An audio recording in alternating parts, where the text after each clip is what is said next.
ಮಹಾದೇವಿ ಅಮ್ಮ ಶ್ರೀ ಚಕ್ರವಾಸಿನಿ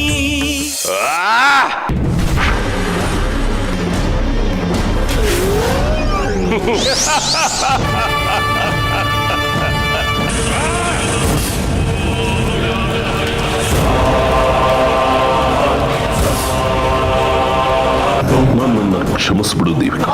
ನನ್ನ ಮಗನ ದೇಹನ ಬಿಡಿಸ್ಕೊಳ್ಳೋದಕ್ಕಾಗ್ಲಿಲ್ಲ. ಮನೇಲಿ ವಯಸ್ಸಾದವ್ರು ಇದ್ದಾರೆ, ಚಿಕ್ಕ ಮಗು ಇದೆ, ಎಲ್ಲರೂ ಉಪವಾಸದಿಂದ ಇದ್ದಾರೆ. ಸ್ವಲ್ಪ ದಿನಸಿ ಕೊಡಿ. ಈ ಊರ್ಲಿ ಶಾಸ್ತ್ರಗಳು ಎದುರಕೊಂಡು ಬದುಕೋದು ಉಂಟ ಬಂಗಾರಿ. ನೀನು ಹೊರಡು. ಪಾಪ ನಿಮ್ಮಿಂದ ನಮ್ಮ ಬಂಗಾರಿಗೆ ಎಷ್ಟೊಂದು ತೊಂದರೆ ಆಗೋಯ್ತಲ್ಲ. ನಾವೇನ್ ಮಾಡಿದ್ರೆ ಬಂಗಾರಿ ಸಂಸಾರಕ್ಕೆ ಒಳ್ಳೇದಾಗತ್ತಮ್ಮ? ಅಯ್ಯೋ, ಎಲ್ಲಾನು ನಿಮ್ಗೆ ಗೊತ್ತಿದ್ಯಲ್ಲಮ್ಮ. ನೀವು ಈ ಮನೆ ಬಿಟ್ಟು ನಿಮ್ಮೂರಿಗೆ ಹೋದ್ರೆ ಇಲ್ಲೆಲ್ರಿಗೂ ನೆಮ್ಮದಿ. ಅಯ್ಯೋ, ನಾನೇನು ನಿಮ್ಮನ್ನ ಈ ಮನೆ ಬಿಟ್ಟು ಹೋಗಿ ಅಂತ ಹೇಳ್ತಿಲ್ಲ, ಆದ್ರೆ ಬಿಟ್ಟು ಹೋದ್ರೆ ಎಲ್ರಿಗೂ ಒಳ್ಳೇದಾಗತ್ತೆ ಅಂತ ಹೇಳ್ತಿದ್ದೀನಿ ಅಷ್ಟೇ.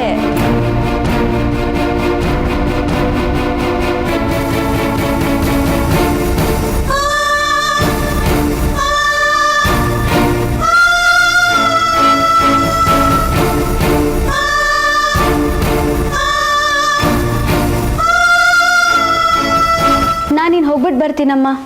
ಯೋಚನೆ ಮಾಡಿ ನೋಡಿ, ಈ ಸಂಸಾರದ ಭವಿಷ್ಯ ನಿಮ್ಮ ಕೈಯಲ್ಲೇ ಇದೆ. ನಾನಿನ್ ಬರ್ತೀನಿ ಹಿರಣ್ಮಯ್.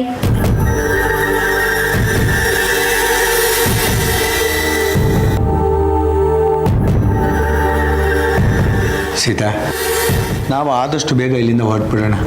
ಬರೀ ಬಟ್ಟೆಗಳನ್ನು ಮಾತ್ರ ತಗೋ. ನಾನು ಅದನ್ನ ಯೋಚನೆ ಮಾಡ್ತಿದ್ದೆ. ರಶ್ಮಿ, ಯಾವಾಗಲೂ ಇನ್ನೊಬ್ಬರಿಗೆ ಒಳ್ಳೇದಾಗಲಿ ಅಂತ ಬದುಕ್ತವ್ರು ನಾವು. ಈಗ ಮತ್ತೊಬ್ಬರ ಹತ್ರ ಅನ್ಸ್ಕೋಬೇಕಾ? ಪಾಪ ನಮ್ಮಿಂದಾಗಿ ಈ ಸಂಸಾರದವ್ರಿಗೆ ಅದೆಷ್ಟು ತೊಂದರೆ ಆಗ್ತಿದ್ಯೋ ಏನೋ. ನಾನು ಇದ್ರ ಬಗ್ಗೆ ನಿಮ್ಮ ಹತ್ರ ಎದುರಾಡಲ್ಲ. ಬಂಗಾರಿ ಅವ್ರು ಬಂದಮೇಲೆ ಹೇಳಿ ಹೊರಟ್ಬೇಡ. ಅವ್ರಿಗೆ ಏನಮ್ಮ ಹೇಳೋದು? ಹೇಳ್ತಾ ಕೂತ್ಕೊಂಡ್ರೆ ಬರೀ ಮಾತಷ್ಟೇ. ಹೇಳೋದು ಬೇಡ, ಕೇಳೋದು ಬೇಡ. ನೋಡು ಸೀತಾ, ನಮ್ಮ ಬಟ್ಟೆಗಳನ್ನ ಮೊದಲು ತಗೊಳ್ಳೋಣ, ಆಮೇಲೆ ಬೇರೆ ಸಾಮಾನುಗಳನ್ನೆಲ್ಲ ತರಿಸ್ಕೊಳ್ಳೋಣ. ನಡಿ.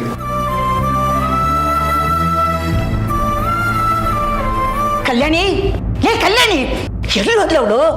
ಅಮ್ಮ, ಅವಳು ಅವಾಗಲೇ ಹೊರಟೋದ್ಲ. ಅವಳು ನನ್ನ ಕೈ ಸಿಗ್ಬೇಕಾಗಿತ್ತು, ಸರಿಯಾಗಿ ಮಾಡ್ತಿದ್ದೆ. ನೀವು ಅವಳ ಮೇಲೆ ಸುಮ್ಮನೆ ಕೋಪ ಮಾಡ್ಕೋಬೇಡಿಮ್ಮ. ಅವಳು ಹೇಳಿದ್ದು ಸರಿ ಅಲ್ವಾ?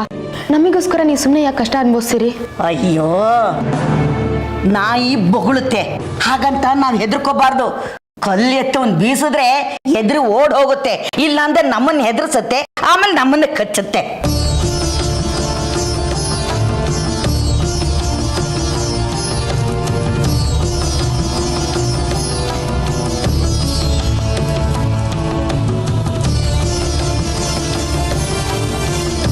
ರಶ್ಮಿ ಅವರೇ, ನನ್ನ ಸ್ನೇಹಿತ ಕೊಟ್ಟ, ಇನ್ನು 1 ವಾರಕ್ಕಾಗೋಷ್ಟು ತಂದಿದ್ದೀನಿ. ನಿಮ್ಮಮ್ಮಂಗೆ ಹೇಳಿ ಅದೇನು ಬೇಕೋ ಅಡುಗೆ ಮಾಡಿಸ್ಕೊಂತೀನಿ. ಅಪ್ಪ ಅಮ್ಮ ಇಬ್ರು ಈ ಮನೇಲಿರಲ್ಲ ಅಂತ ಹೊರಟು ನಿಂತಿದ್ದಾರೆ. ಬ್ಯಾಗ್ ತರೋದಕ್ಕೆ ಒಳಗೆ ಹೋಗಿದ್ದಾರೆ. ನಾವು ಇವತ್ತೇ ಹೊರಡ್ತಿದ್ದೀವಿ. ನೋಡು ಬಂಗಾರಿ, ನೀನ್ ಇವ್ರನ್ನ ಉಳಿಸ್ಕೊಳ್ಳೋಕ್ಕೋಸ್ಕರ ಅದೆಷ್ಟು ಕಷ್ಟಪಡ್ತಾ ಇದೆಯಾ. ಆದ್ರೆ ಇವರು ನಿಂತ ಕಾಲಲ್ಲಿ ಹೊರಟು ನಿಂತಿದ್ದಾರೆ. ಅಪ್ಪ, ಇಷ್ಟಕ್ಕೆಲ್ಲ ಕಲ್ಯಾಣಿ ಅಕ್ಕನೇ ಕಾರಣ. ಪಾಪ ನಿಮ್ಮಿಂದ ನಮ್ಮ ಬಂಗಾರಿಗೆ ಎಷ್ಟೊಂದು ತೊಂದರೆ ಆಗೋಯ್ತಲ್ಲ. ನೀವು ಈ ಮನೆ ಬಿಟ್ಟು ನಿಮ್ಮೂರಿಗೆ ಹೋದ್ರೆ ಇಲ್ಲೆಲ್ರಿಗೂ ನೆಮ್ಮದಿ.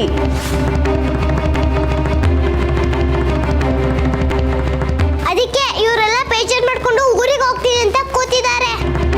ಹೇಳಪ್ಪ ಇವ್ರಿಗೆ ನಮ್ಮನ್ನೆಲ್ಲ ಬಿಟ್ಟು ಹೋಗ್ಬೇಡಿ ಅಂತ. ನೋಡಿ, ಮತ್ತೆ ನಿಮ್ಮನ್ನು ಬಲವಂತ ಮಾಡಲ್ಲ. ಇವತ್ತು ಅದೇ ಮಾತು ಹೇಳ್ತಿದ್ದೀನಿ. ನನ್ನಿಂದ, ನಮ್ಮನೆಯವರಿಂದ ನಿಮ್ಗೆ ಯಾವ ತೊಂದರೆನೂ ಆಗಲ್ಲ.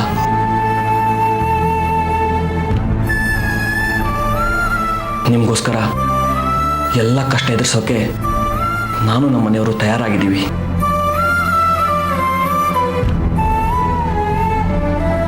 ಅಷ್ಟಕ್ಕೂ ನೀವು ಹೋಗಬೇಕು ಅಂತಿದ್ರೆ ನಂದು ಒಂದೇ ಒಂದು ಮಾತು ನಡೆಸ್ಕೊಡಿ. ರಶ್ಮಿ ಅವರು ಹುಷಾರಾಗೋವರೆಗೂ ಇಲ್ಲೇ ಇರಿ. ಅವ್ರು ಈ ಹೊತ್ತಲ್ಲಿ ಪ್ರಯಾಣ ಮಾಡೋದು ಸರಿಯಲ್ಲ. ಆಮೇಲೆ ನೀವು ಎಲ್ಲಿ ಬೇಕಾದ್ರೂ ಹೋಗಿ, ನಿರ್ಧಾರ ನಿಮ್ಮದು. ಸರಿ, ನಾನು ಪೂರ್ತಿಯಾಗಿ ಹುಷಾರಾಗೋವರೆಗೂ ಇಲ್ಲೇ ಇರ್ತೀನಿ. ಅಪ್ಪ ಅಮ್ಮಂಗೂ ಹೇಳ್ತೀನಿ. ಹಿರಣ್ಮಯಿ, ನಿಂಗೆ ತಡ ಆಯ್ತು, ಬಾ ಶಾಲೆಗೆ ಬಿಡ್ತೀನಿ.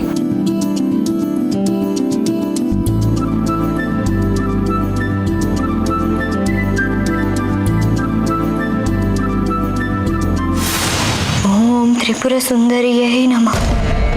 ಓಂ ತ್ರಿಪುರ ಸುಂದರಿಯೇ ನಮಃ.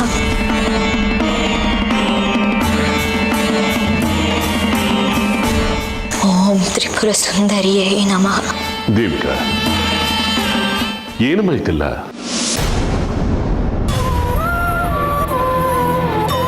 ಕಾಷಾಯ ವಸ್ತ್ರ ಉಟ್ಕೊಂಡು ಹೀಗೆ ಕೂತಿದ್ದಲ್ಲ, ಏನಾಯ್ತು? ಹೌದು ಮಾವಯ್ಯ, ಇನ್ಮೇಲಿದೆ ನನ್ನ ವಸ್ತ್ರ. ಗಾಂಧಾರಿ ತನ್ನ ಗಂಡಂಗೆ ಕಣ್ ಕಾಣಿಸಲ್ಲ ಅಂತ ಹೇಳಿ ತನ್ನ ಕಣ್ಣಿಗೆ ಬಟ್ಟೆ ಕಟ್ಕೊಂಡು ಜಗತ್ತನ್ನೇ ನೋಡಲ್ಲ ಅಂತ ಕಣ್ಣಿದ್ರು ಕುರುಡಿಯಾಗಿದ್ಲು. ಆದರೆ ನಾನು ಹಾಗೆ ಮಾಡೋಕ್ಕಾಗಲ್ಲ. ನಿಮ್ಮಲ್ಲಿ ಒಂದು ಮನವಿ ಮಾವಯ್ಯ. ನನ್ನ ಗಂಡ ಗಿಣಿಯಾಗಿದ್ದಾರೆ. ನಿಮ್ಮಲ್ಲಿ ಅತೀಂದ್ರ ಶಕ್ತಿ ಇದೆ ಅಂತ ಎಲ್ಲರೂ ಹೇಳ್ತಾರೆ. ನನ್ನನ್ನು ಹೇಗಾದರೂ ನನ್ನ ಗಂಡನ ಥರ ಗಿಣಿ ಮಾಡೋಕ್ಕಾಗತ್ತಾ? ಇದೆ, ಆದರೆ ನನ್ನ ಶಕ್ತಿಗೂ ಮೀರಿದ ಕೆಲವು ಮಾಯಾಶಕ್ತಿಗಳಿದೆ. ಏನು ಮಾಡಲಿ, ಅದು ನನಗೆ ಸಿದ್ಧಲ್ಲ. ನನ್ನ ಶಕ್ತಿನೆಲ್ಲ ಉಪಯೋಗಿಸಿ ನನ್ನ ಮಗ ಚಂದ್ರಾದನ್ನು ಕಾಪಾಡ್ಕೊಳ್ಳೋದಕ್ಕೆ ಪ್ರಯತ್ನ ಪಟ್ಟೆ.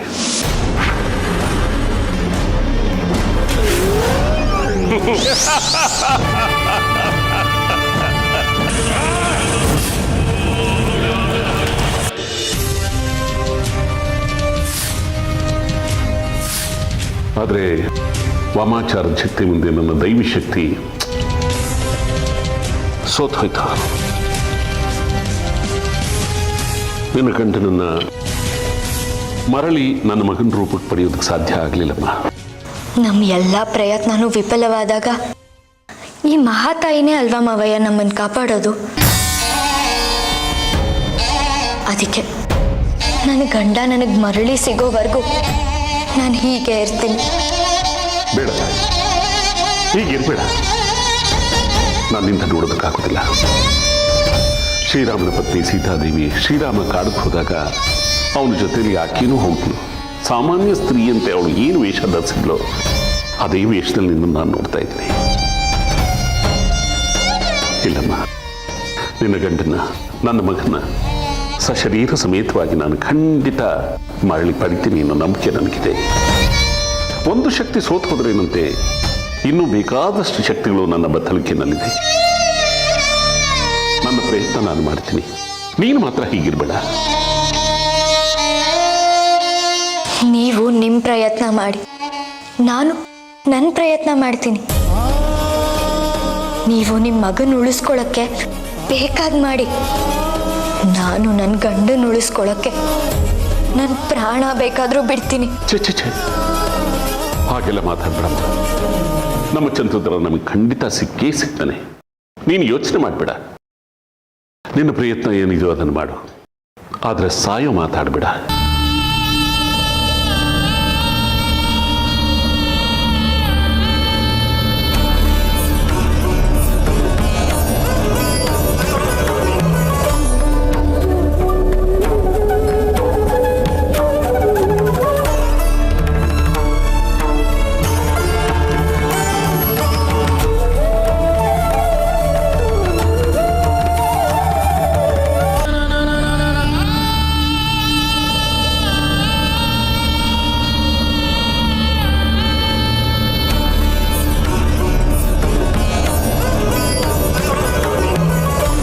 ಓಂ ತ್ರಿಪುರ ಸುಂದರಿಯೇ ನಮಃ.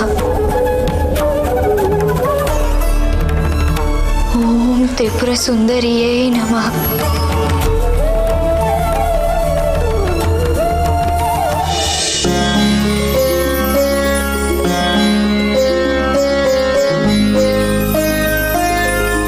ಲಕ್ಷ್ಮಿ, ನಿನ್ನೆ ಮೇಷ್ಟ್ರಮ್ಮ ಪ್ರಬಂಧ ಬರೆಯಕ್ಕೆ ಹೇಳಿದ್ರು, ಬರ್ದ್ಯಾ? ಓ, ಬರ್ದಿದ್ದೀನಿ, ತೋರ್ಸ್ಲಾ?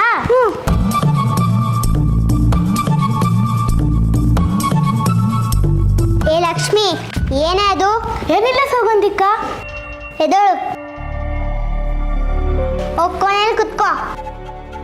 ಲಕ್ಷ್ಮಿ ಏನಾಯ್ತೆ ಏನಾಯ್ತು ಹೇಳು ಬಾಯಲ್ಲಿ.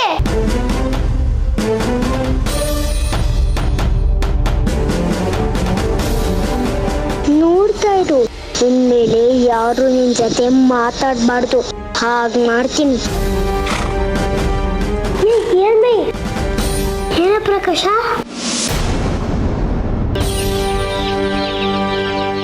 ಏನಿಲ್ಲ.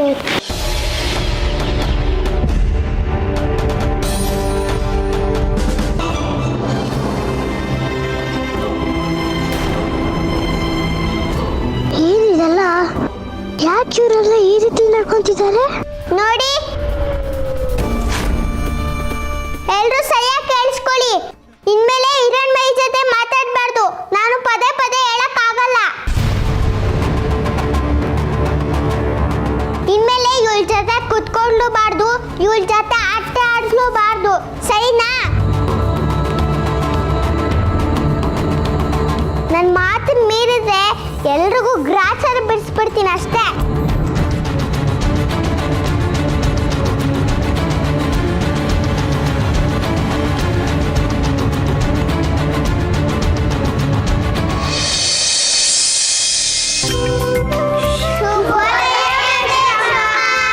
ಶುಭೋದಯ ಮಕ್ಕಳ, ಕೂತ್ಕೊಳ್ಳಿ ಕೂತ್ಕೊಳ್ಳಿ.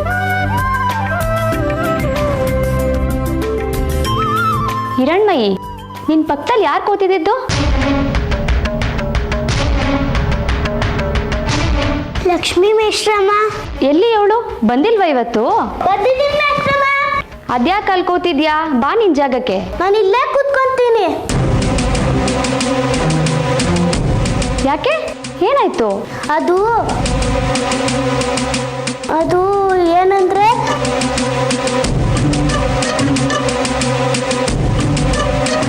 ಸೌಗಂಧಿ ಹೇಳಿದ್ಲು, ಅದಕ್ಕೆ.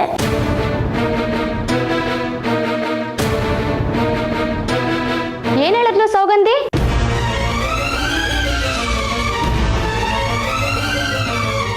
ಏನ್ ಅವಳನ್ನ ನೋಡ್ತಿದ್ಯಾ? ಸೌಗಂಧಿ ಏನ್ ಹೇಳಿದ್ಲು ಹೇಳು. ಸೌಗಂಧಿ, ಏನ್ ಹೇಳ್ದೆ ನೀನು? ಯಾರು ಹಿರಣ್ಮಯಿ ಹತ್ರ ಮಾತಾಡಬಾರ್ದು ಅಂತ ಹೇಳ್ದೆ. ಅಷ್ಟೇ ಅಲ್ಲ ಮಿಶ್ರಮ್ಮ, ಇವಳ ಹತ್ರ ಕುತ್ಕೊಂಡ್ಲೂಬಾರ್ದು, ಆಡ್ಲೂಬಾರ್ದು ಅಂತಲ್ ಮಿಶ್ರಮ್ಮ. ಹೌದಾ? ಯಾಕೆ ಹೇಳ್ದೆ ಸೌಗಂಧಿ? ನೀವು ಕೂಡ ಅವಳ ಜೊತೆ ಮಾತಾಡಬಾರ್ದು ಮಿಶ್ರಮ್ಮ. ಏನು? ಯಾಕಂದ್ರೆ ನಮ್ಮ ತಾತ ಇವ್ರ ಮನೆ ಅವ್ರಿಗೆ ಬಹಿಷ್ಕಾರ ಹಾಕಿದ್ದಾರೆ, ಅದಕ್ಕೆ. ಅದಕ್ಕೆ ಶಾಲೆಯಲ್ಲಿ ಯಾರು ಇವಳನ್ನ ಮಾತಾಡ್ಸ್ಬಾರ್ದು. ಇವಳಿಗೆ ನಾನು ಬಹಿಷ್ಕಾರ ಹಾಕಿದ್ದೀನಿ. ಹಾಗೆಲ್ಲ ಮಾಡುವಾಗಿಲ್ಲ ಇಲ್ಲಿ. ಇದು ಶಾಲೆ, ನಿಮ್ಮ ತಾತನ ದೇವಸ್ಥಾನ ಅಲ್ಲ, ಗೊತ್ತಾಯ್ತಾ? ನಮ್ಮ ತಾತ ಈ ಊರಿಗೆ ದೊಡ್ಡವರು, ಅವ್ರ ಮಾತನ್ನ ಯಾರು ಮೀರಂಗಿಲ್ಲ. ನಿಮ್ಮ ತಾತನ ಬಗ್ಗೆ ಗೌರವ ಇದೆ. ಅವರು ದೇವಸ್ಥಾನಕ್ಕಷ್ಟೇ ಧರ್ಮದರ್ಶಿಗಳು, ನಮ್ಮ ಶಾಲೆಗಲ್ಲ. ನೀವು ನಮ್ಮ ತಾತಂಗೆ ಅವಮಾನ ಮಾಡ್ತಿದ್ದೀರಾ ಮೇಶ್ರಮ್ಮ. ಅವಮಾನ ಏನೂ ಮಾಡ್ತಿಲ್ಲ, ನೀನ್ ತಲಾಟೆ ಮಾಡ್ತಿರೋದು. ಇದು ಶಾಲೆ, ಎಲ್ಲ ಮಕ್ಕಳು ಒಂದೇ, ಭೇದ ಭಾವ ಮಾಡುವಾಗಿಲ್ಲ.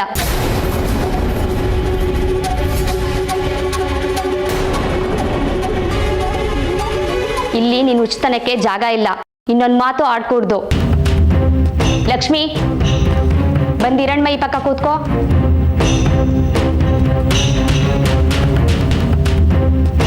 ತಪ್ಪಾಯ್ತು ಮೇಶ್ರಮ್ಮ. ಸೌಗಂಧಿ, ಕೂತ್ಕೋ.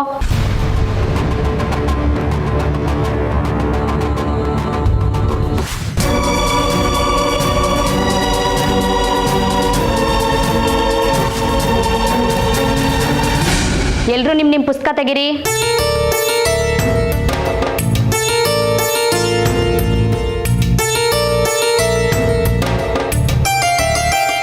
ಮೇಸ್ಟ್ರಮ್ಮ, ಪ್ರಿನ್ಸಿಪಾಲ್ರು ಕರಿತಾ ಇದ್ದಾರೆ. ಹಾ, ಬಂದೆ. ನಾನು ಬರೋವರೆಗೂ ಗಲಾಟೆ ಮಾಡಬಾರ್ದು. ಏಯ್, ಎದೋಳು ಹೋಗಿಂದಕ್ಕೆ. ಎಲ್ರಿಗೂ ಹೇಳ್ತಿದ್ದೀನಿ, ನಮ್ಮ ತಾತ ಹೇಗೆ ಹೇಳ್ತಾರೋ ಹಾಗೆ ನಡ್ಕೋಬೇಕು.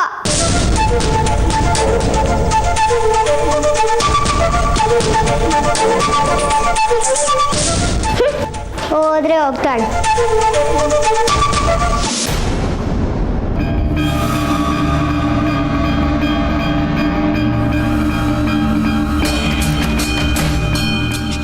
ಸಖಿ, ವಿರೂಪಾಕ್ಷ ಬಂದ.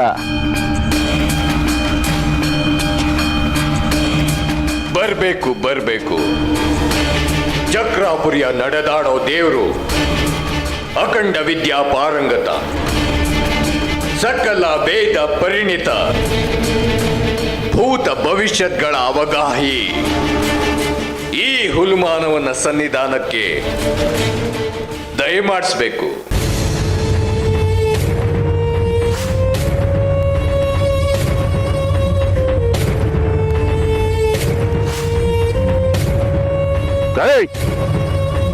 ಈ ಹೊಗಳ ಬಟ್ಟದ ಕೆಲಸ ನಿಲ್ಲಿಸಿ ನೇರ ಯುದ್ಧಕ್ಕೆ ಬಾ. ಇಷ್ಟು ದಿವಸ ಎಲ್ಲೋ ತಲೆ ಬರ್ಸ್ಕೊಂಡಿದ್ದೆ, ನಾಚಿಕೆ ಆಗ್ಬೇಕು ನಿನ್ಗೆ. ಈಗ ಬಂದು ವಾಮಾಚಾರದಲ್ಲಿ ನನ್ನ ಮಗನ ಬದುಕನ್ನೇ ಹಾಳು ಮಾಡ್ತಾ ಇದೀಯಾ. ನಿನ್ನ ಜನ್ಮಕ್ಕಷ್ಟು ಬೈ, ಎಷ್ಟು ಬೇಕಾದ್ರೂ ಬೈ. ನೀನ್ ಬೈದ್ರೆ ನನ್ಗೆ ಅದೇ ಆಶೀರ್ವಾದ. ಏನ್ ಮಾಡ್ಲಿ, ನನ್ ಗೊತ್ತಿರೋ ವಿದ್ಯೆನೇ ಇದು. ಇದನ್ನ ನಾನು ಉಪಯೋಗಿಸ್ಕೋತಾ ಇದ್ದೀನಿ. ನಿನಗೆ ಜನಬಲ ಇದೆ, ಮಾಂತ್ರಿಕ ಶಕ್ತಿ ಇದೆ, ಅದನ್ನ ನೀನು ಉಪಯೋಗಿಸ್ಕೋತಾ ಇದೀಯಾ. ನಿನ್ನ ಮಗನನ್ನ ಹಿಡಿತದಲ್ಲಿ ಇಟ್ಕೊಳ್ಳಿಲ್ಲ ಅಂದ್ರೆ ನೀನ್ ನನ್ನನ್ನ ಸುಮ್ಮನೆ ಬಿಡ್ತಿದ್ಯಾ? ಹೊಸ್ಕಾಗ್ ಬಿಡ್ತಿದ್ದೆ. ಅದಕ್ಕೆ ನಾನು ಹೀಗೆ ಮಾಡಿದೆ. ಈಗ ನನ್ನ ಮಗನ ಬಿಟ್ಟುಬಿಡು. ಅದಕ್ಕೆ ಬದಲಾಗಿ ನಿನ್ಗೆ ಏನ್ ಬೇಕು ಕೇಳು, ಕೊಡ್ತೀನಿ. ಶ್ರೀಚಕ್ರ ಬೇಕು.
ಹಿರಣ್ಮಯಿ,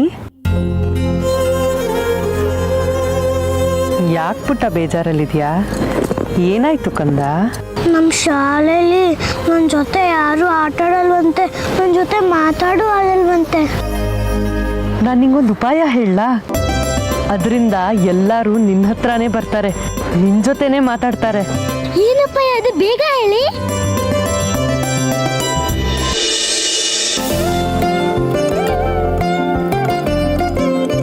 ಇದರಿಂದ ನೀನು ಏನೇ ಬರೆದ್ರು ಅದು ನಿನ್ನ ಮುಂದೆ ಪ್ರತ್ಯಕ್ಷ ಆಗುತ್ತೆ.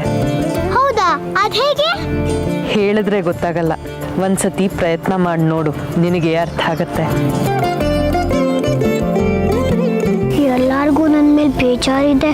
ಆ ಬೇಜಾರೆಲ್ಲ ಹೋಗ್ಬೇಕು ಅಂದ್ರೆ ಅವರಿಗೆಲ್ಲ ನನ್ನ ಮಿಠಾಯಿ ಕೊಡ್ಬೋದಾ?